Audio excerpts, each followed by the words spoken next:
Assalamualaikum warahmatullahi wabarakatuh. Perkenalkan, nama saya Linda Amelia dari Prodi S1 Keperawatan kelas A semester 2 Stikes Bahrul Ulum Jombang. Dan saya Putri Dwi Maulidina dari Prodi S1 Keperawatan kelas A semester 2 Stikes Bahrul Ulum Jombang.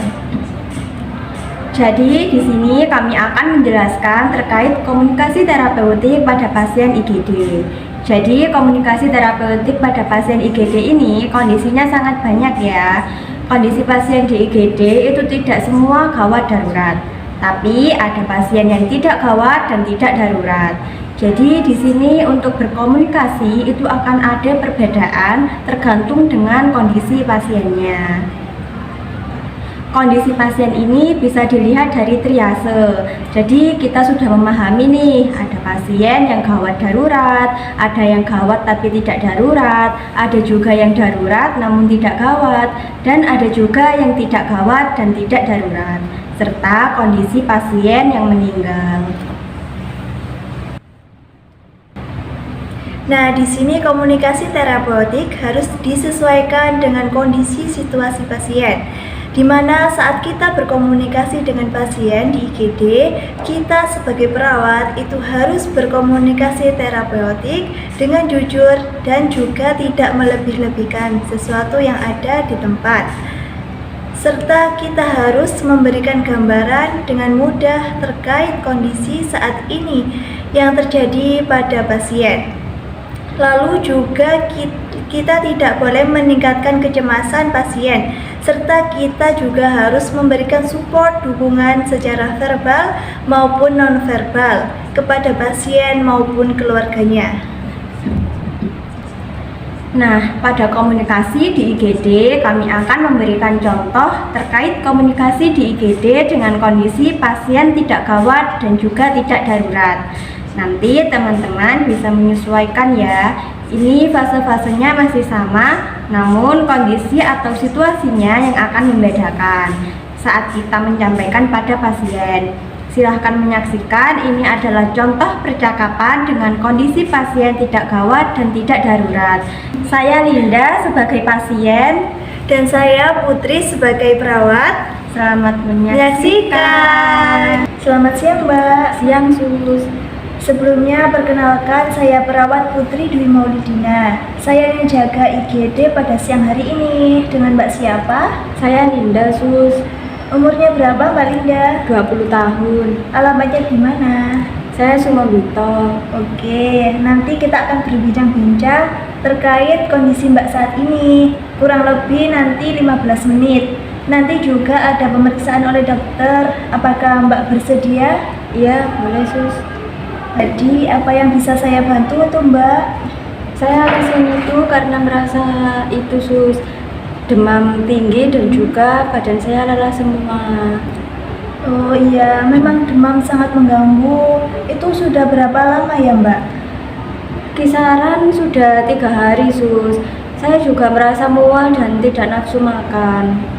Oke, jadi apakah ada gejala yang lain yang Mbak rasakan seperti batuk, nyeri tubuh atau sakit kepala?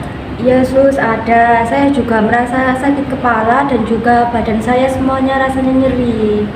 Baik, apakah Mbak mempunyai riwayat penyakit yang lain atau sekarang lagi mengonsumsi obat-obatan? Tidak ada Sus kalau penyakit yang serius, namun memang kadang-kadang saya itu mengonsumsi obat-obatan untuk penyakit sakit kepala. Oke, setelah ini mari kita lakukan pemeriksaan tekanan darah dan suhu tubuh untuk mendapatkan gambaran lebih jelas tentang kondisi Mbak. Apakah Mbak siap? Ya Sus, saya siap, tapi saya berharap ini bukanlah hal yang serius. Tenang Mbak, kami akan melakukan yang terbaik untuk Mbak. Memang demam itu penyebabnya banyak berbagai hal. Namun kita nanti akan mencari tahu penyebabnya itu apa. Nanti kalau Mbak ada pertanyaan, jangan ragu untuk bertanya ya.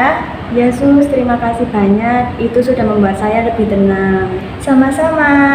Dan setelah ini akan ada dokter yang memeriksa kondisi Mbak ya.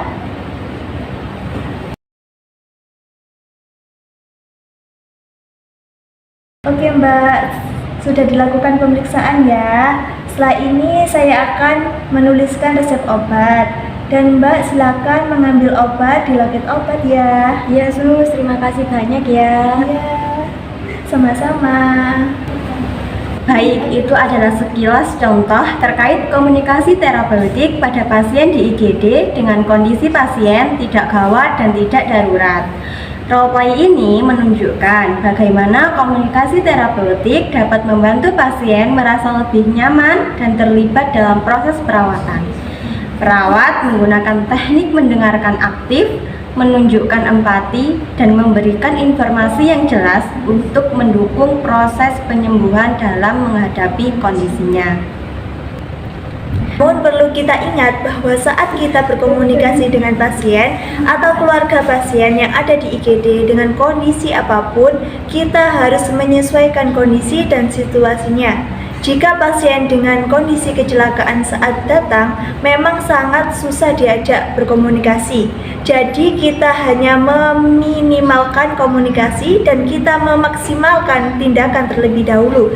Nanti kita komunikasikan kembali setelah tindakan selesai. Jadi kita lihat situasi kondisinya, apakah pasien ini perlu tindakan yang sangat serius dan memang tindakan yang perlu diutamakan.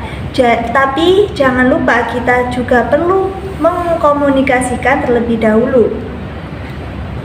Itu saja yang bisa kami sampaikan dan contohkan. Semoga bermanfaat. Mohon maaf apabila masih banyak kurangnya. Wassalamualaikum warahmatullahi wabarakatuh.